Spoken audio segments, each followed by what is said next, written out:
नमस्कार मित्रांनो, the GK zone Marathi या चॅनलमध्ये आपले स्वागत आहे. आज आपण MIDC 2025 भरतीसाठी मराठी व्याकरणावर आधारित प्रश्नोत्तरे घेणार आहोत. चला तर सुरू करूया. वाक्याचा प्रकार ओळखा. काल फार पाऊस पडला. या वाक्याचा प्रकार आहे विधानार्थी वाक्य. विधानार्थी वाक्य म्हणजे असे वाक्य जे केवळ एक माहिती किंवा एक विधान करते. यात कोणतीही आज्ञा, प्रश्न, इच्छा किंवा उद्गार नसतो. काल फार पाऊस पडला हे वाक्य केवळ एक घटना किंवा वस्तुस्थिती सांगत आहे.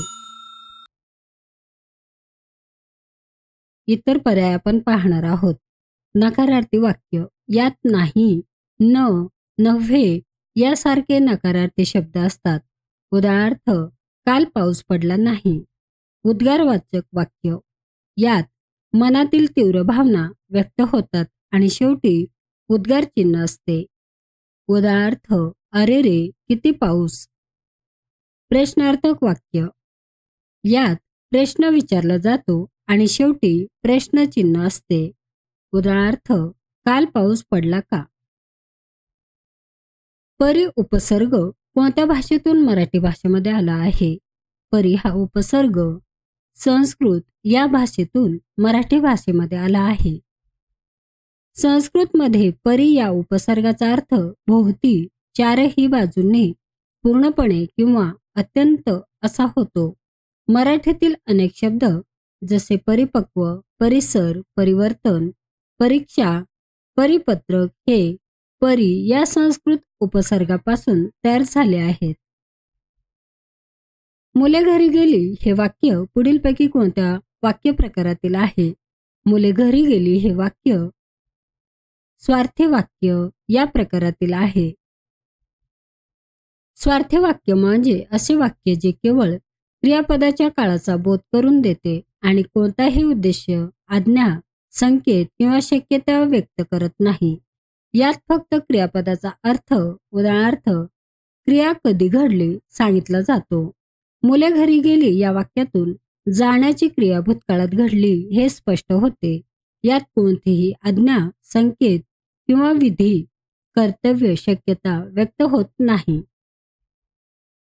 आमची मनीमाऊ आनंदाने दूध पोळी खाते. या वाक्यातील उद्देश विस्तार ओळखा. या वाक्यातील उद्देश विस्तार आहे आमची. वाक्यात ज्याच्याबद्दल माहिती सांगितली जाते त्याला उद्देश असे म्हणतात. येथे मनीमाऊ हे उद्देश आहे कारण तिच्याबद्दल वाक्य माहिती देत आहे. उद्देशाबद्दल अधिक माहिती सांगणारा शब्द किंवा शब्दसमूह हा उद्देश विस्तार असतो. या वाक्यात मनीमाऊ या उद्देशाबद्दल आमची हा शब्द अधिक माहिती देत आहे. कोणती मनीमाऊ? तर आमची मनीमाऊ. मनीमाऊ उद्देश आहे.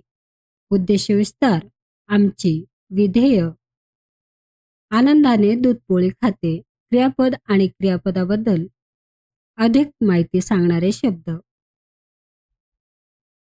पुढील शब्दाचा समास सांगा. दररोज. दररोज या शब्दाचा समास आहे अव्ययी भाव समास. या समासात पहिले पद उपसर्ग महत्वाचे असते आणि ते बहुधा अव्यय असते. सामासिक शब्द क्रियाविशेषणाचे कार्य करतो. दररोज या शब्दातून दर हा फारसी उपसर्ग आहे. त्याचा अर्थ प्रत्येक असा होतो. दररोज म्हणजेच प्रत्येक दिवशी. हा शब्द वाक्यात क्रियाविशेषणासारखा वापरला जातो. इतर पर्याय.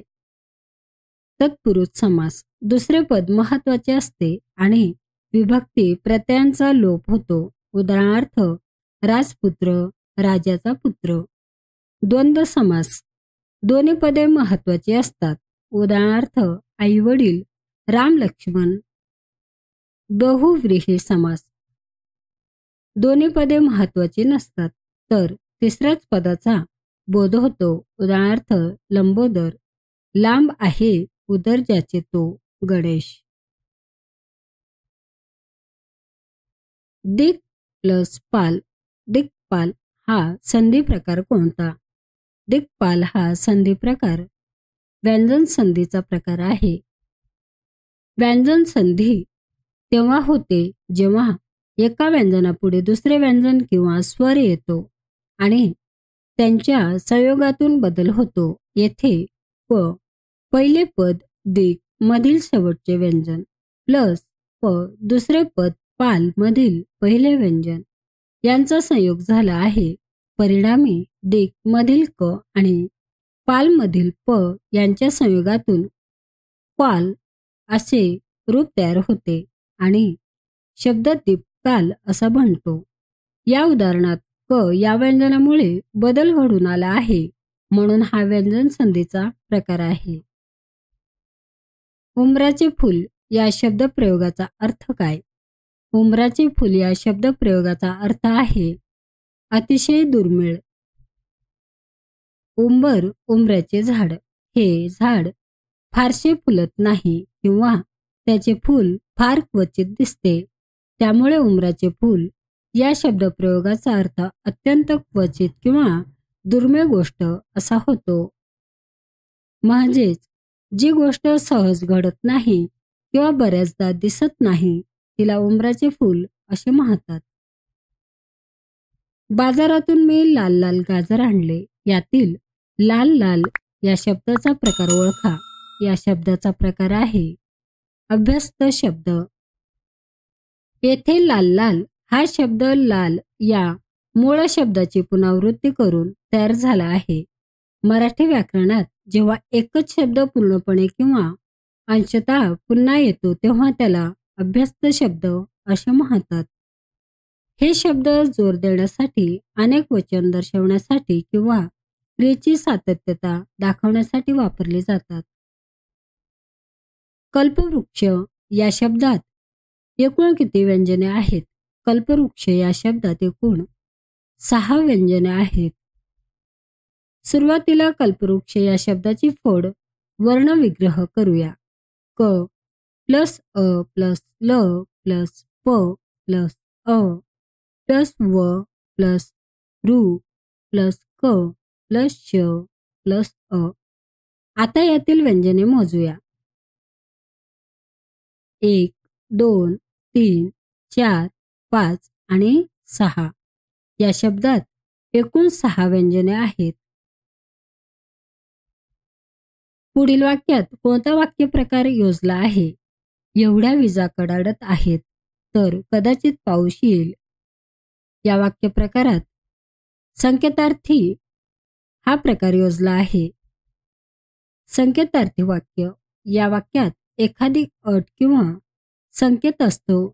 जर, तर, जेव्हा, तेव्हा अशा शब्दांनी हे वाक्य जोडलेले असते. उदाहरणार्थ, जर पाऊस आला तर शेतकरी आनंदित होतील. आपले वाक्य विजा कडाडत आहेत तर पाऊस येईल हे याच प्रकारचे आहे.